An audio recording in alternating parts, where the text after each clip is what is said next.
કેટલાક વિદ્યાર્થી મિત્રો આધુનિકતા, પરંપરા અને સમકાલીનતા સમજાવો એવું કહેતા હોય છે.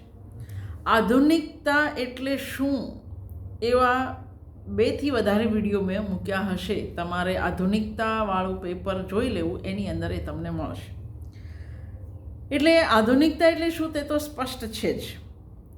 હું જે વાત કરીશ અહીં આગળ એ સુમન શાહ અને પ્રમોદકુમાર પટેલના પુસ્તકોમાંથી ભેગું કરીને કરીશ. એટલે તમે એ પુસ્તકો મળે તો તમે એમાંથી પણ વધારાનું જોઈ શકો. આધુનિકતા એટલે શું એ મેં કહ્યું એ પ્રમાણે તમારે પેલો મૂળ વિડીયો સાંભળવાનો વધારાનું અહીંયા તમને કહું છું. આધુનિકતા એ લાંબા સમયથી ચાલતી એક પ્રક્રિયાનું પરિણામ છે. આધુનિકતા એક સંકુલ વિભાવ છે એ આપણે જાણીએ છીએ. એ કાળવાચક સંજ્ઞા નથી પણ ગુણવાચક સંજ્ઞા છે. આ સમયગાળામાં આધુનિકતા હતી એવું નહીં કહી શકાય. કૃતિની અંદર આધુનિકતા કઈ રીતે છે એ પહેલાં તો સમજવું પડે. એટલે બની શકે કે નરસિંહ મહેતાની હું ખરો તું ખરો હું વીણા તું નહીં એ કૃતિ પણ હકીકતે તમે એને આધુનિક કહી શકો કે મનુષ્યત્વનું ગૌરવ એ આધુનિકતાનું લક્ષણ છે. એટલે હું છું તો તું છે. એટલે આધુનિકતાને કોઈ સમય સાથે નાતો નથી, એના ગુણ સાથે નાતો છે. એટલે આધુનિકતા એ કાળવાચક સમયવાચક સંજ્ઞા નથી પણ ગુણવાચક સંજ્ઞા છે.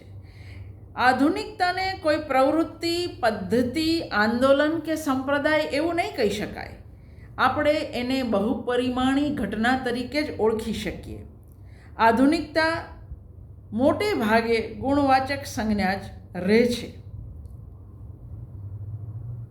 આધુનિકતા અને અર્વાચીનતા વચ્ચે ઘણો તફાવત છે. અર્વાચીનતા એ આધુનિકતા નથી. આપણે ત્યાં મધ્યકાળ પૂરો થાય, દયારામ એનો છેલ્લો કવિ, પછીથી નર્મદ દલપતથી જે સમય શરૂ થાય એને આપણે અર્વાચીન કાળ કહીએ છીએ. એને આપણે આધુનિક કાળ બિલકુલ કહેતા નથી.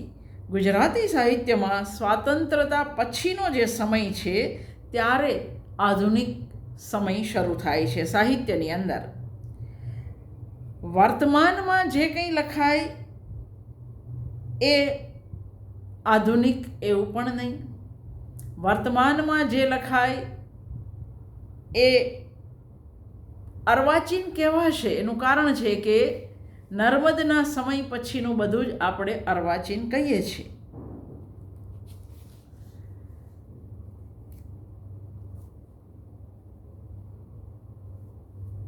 આંતરરાષ્ટ્રીય સ્તરે બધી જ લલિત કળાઓમાં 19મી સદીના અંત ભાગેથી ફૂંકાયેલા વિવિધ આંદોલનોનો પરિણામે આધુનિકતાનો આવિર્ભાવ થાય છે.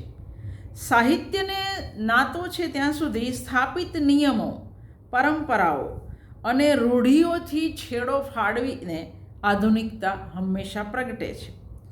આ વિશ્વમાં માનવીના સ્થાન અને એના કાર્ય વિશે નવેસરથી વિચારતા કરે છે આપણને આધુનિકતા. સ્વરૂપ અને શૈલીમાં અવનવા પ્રયોગો કરવામાં આધુનિકતા મોહરે છે. આધુનિકતાના વિવિધ આંદોલનો જોવા હોય તો એ દાદાવાદ હોય, અસ્તિત્વવાદ હોય, સર્રિયલવાદ, અતિવાસ્તવવાદ હોય, મુક્ત પદ્ય, એન્ટી નોવેલ, એન્ટી પ્લે, આંતરચેતના પ્રવાહ, એબ્સર્ડ, આ બધા જ આધુનિકતાને જુદા જુદા વાદ દ્વારા આધુનિકતાનો જે આવિર્ભાવ થયો તે ગણી શકાય.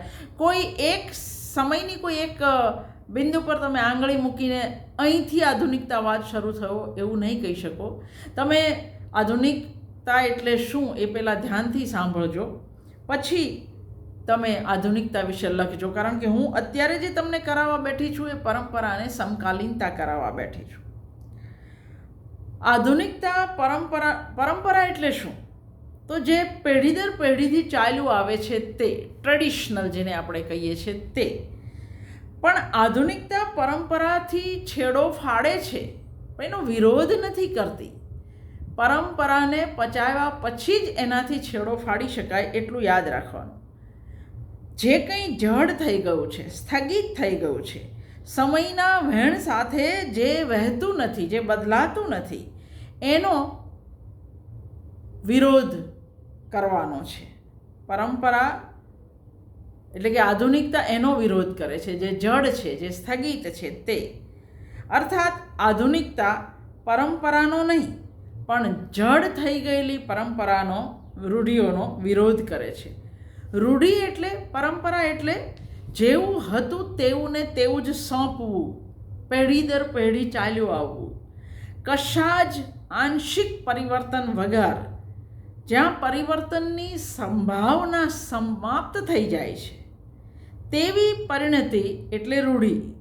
જ્યારે પરંપરા તો એકનું બીજાને, બીજાનું ત્રીજાને આપતી રહે છે. પરંપરા અતીતનો કે રૂઢિનો સમાનાર્થી શબ્દ નથી, પણ એ સતત પરિવર્તનશીલ વિભાવ છે. પરંપરા પૂર્વવર્તી ગુણોનો નિષેધ કરતી સંજ્ઞા નથી, પણ પૂર્વવર્તી ગુણોમાંથી શ્રેષ્ઠ ગુણો અપનાવીને એ પોતાનામાં સમાવી લેતી સંજ્ઞા છે.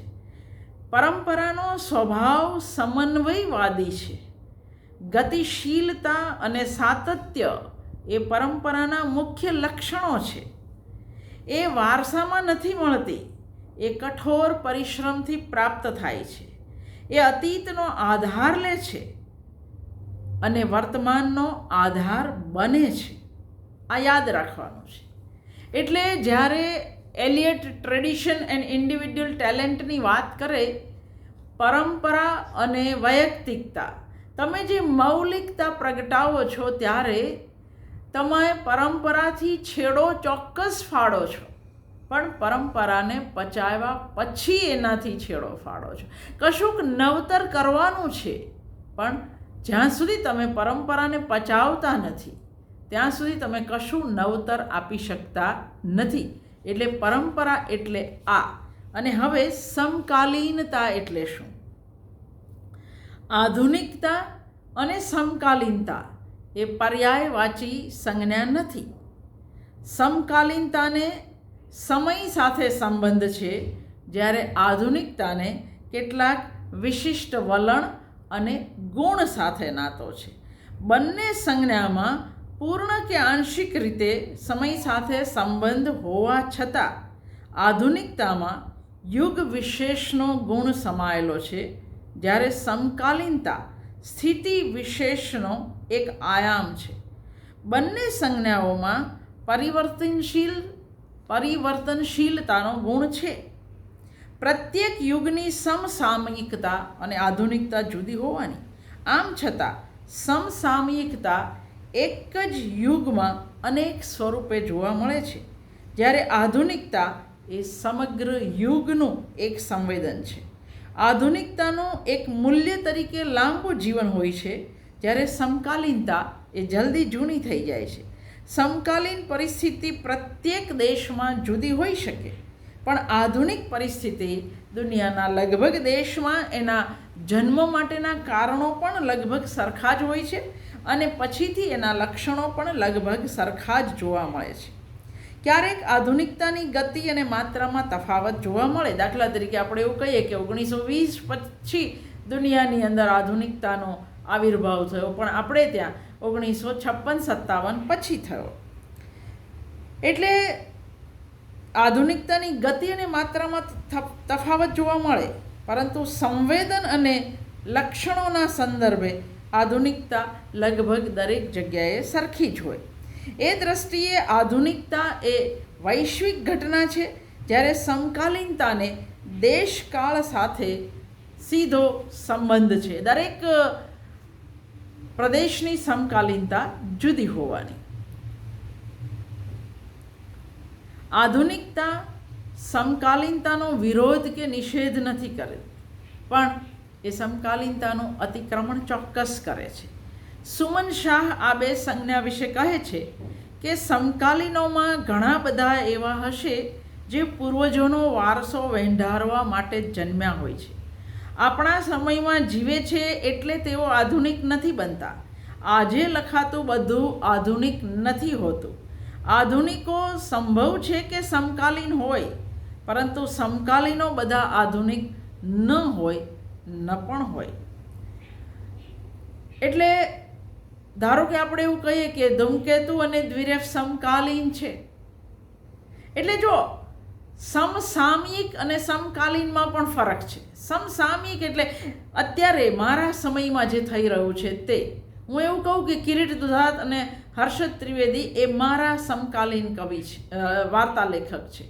પણ ઉશનસ અને જયંત પાઠક સમકાલીન કવિ હતા એવું કહી શકાય. એમના સમયમાં એ બેઉ સાથે હતા. જયંત પાઠક સ્પષ્ટ શબ્દોમાં બંને સંજ્ઞા વચ્ચે ભેદ દર્શાવે છે. કળામાં નવા પ્રયોગ થાય તેની અગાઉની રચના રીતિ સાવ રદ થઈ જતી નથી. આથી આજે રચાતા સાહિત્ય પરત્વે સમકાલીન અને એટલે કે કન્ટેમ્પરરી અને આધુનિક મોડર્ન એવા ભેદ કરવા પડે. જે સાહિત્ય આજે રચાય છે પણ એના અંતઃતત્વમાં, અનુભૂતિમાં જૂના વલણ અને ઢાંચાને અનુસરે છે અને અભિવ્યક્તિની પરંપરાગત લઢણોનો ઉપયોગ કરે છે, તે સમકાલીન છે, એ આધુનિક નથી. જે સર્જનમાં સર્જકનું આખું ચિત્તતંત્ર આધુનિક સંવેદનો અનુભવતું હોય અને આધુનિક સંવેદના એની કૃતિમાંથી પ્રગટ થતી હોય એ આધુનિક કહી શકાય. આમ આધુનિકતા અને સમકાલીનતા વચ્ચેના ભેદને સમયના સંદર્ભમાં ન સમજી શકાય, પણ કૃતિમાંથી ઉપસતા જીવન પ્રત્યેના અભિગમ કે અનુભૂતિ તથા રચના રીતિના સંદર્ભમાં જ સમજી શકાય.